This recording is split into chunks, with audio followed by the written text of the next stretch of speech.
Bonjour. Aujourd'hui, je vais présenter le projet de résolution PPR 03-2026. C'est une résolution qui est adoptée dans le cadre du règlement sur les projets particuliers de construction, modification, d'occupation d'un immeuble, les PPC-MOI. La propriété qui est visée, c'est le 263 Denison Est. Le but de la demande, c'est de permettre sur cette propriété-là un bâtiment de 6 logements. Il y aurait lieu d'apporter une modification au projet de résolution.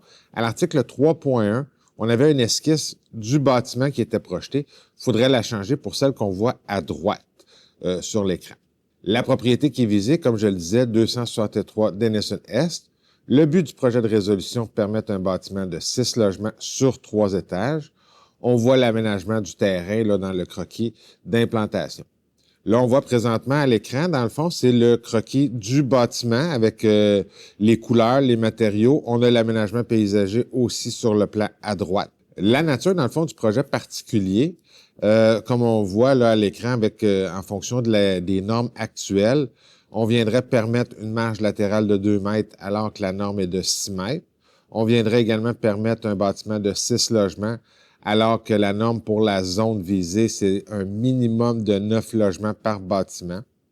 On viendrait également permettre un bâtiment de 3 étages alors que la norme est de 2 étages et un bâtiment de 11,2 mètres de hauteur alors que la norme est de 8 mètres maximum pour le secteur. Également, au niveau des éléments dérogatoires, il y a l'aménagement de la cour avant.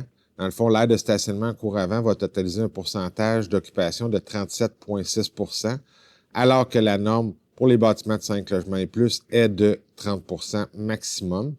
Également, au niveau des cases de stationnement, il y aurait 6 cases de stationnement qui est aménagées, soit une par logement, alors que la norme est de 1,5 par logement, ce qui demanderait un total de 9 cases. Également, au niveau de la plantation d'arbres, il y a des éléments qui ne pourront pas être rencontrés étant donné la superficie du terrain et la présence de fils électriques sur la rue Denison. Donc, le nombre d'arbres dans les 5 premiers mètres ne pourra pas être rencontré.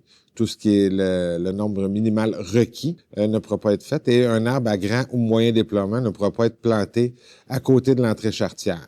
Finalement, au niveau de la superficie du terrain, le terrain a une superficie de 812 mètres carrés, alors que la norme pour la zone commerciale est d'un minimum de 900 mètres carrés. Dans le fond, c'est qu'on vient permettre la construction ou le redéveloppement d'un terrain qui a une petite superficie dans le secteur où est-ce qu'on va retrouver des bâtiments plus imposants avec beaucoup plus de logements, mais on vient permettre un projet qui va améliorer puis se rapprocher de ce qui est souhaité pour le secteur. Comme mentionné dans l'avis public, le premier projet de résolution est adopté par le conseil municipal lors de la séance du 17 janvier 2026.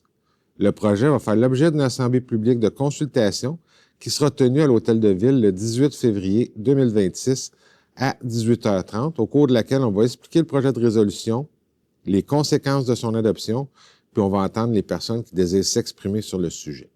S'il y a lieu, les commentaires recueillis vont être transmis au conseil municipal à l'occasion de l'adoption du second projet de résolution lors de la séance du 9 mars 2026. Puisque le projet est soumis à l'approbation des personnes éligibles à voter, les citoyens concernés vont pouvoir demander la tenue d'un registre du 13 au 21 mars 2026 inclusivement. Un second avis public détaillant la procédure à suivre pour demander la tenue d'un tel registre sera publié le 13 mars 2026. On vous invite également à prendre connaissance de l'avis public ainsi que du document intitulé Calendrier d'adoption que vous retrouverez dans le même onglet que la présente capsule, lequel résume la procédure d'adoption de la présente résolution. Finalement, pour obtenir plus d'informations quant à vos droits comme citoyen relativement au projet de résolution, vous pouvez communiquer avec les services juridiques au 450-776-8277. Merci, bonne fin de journée.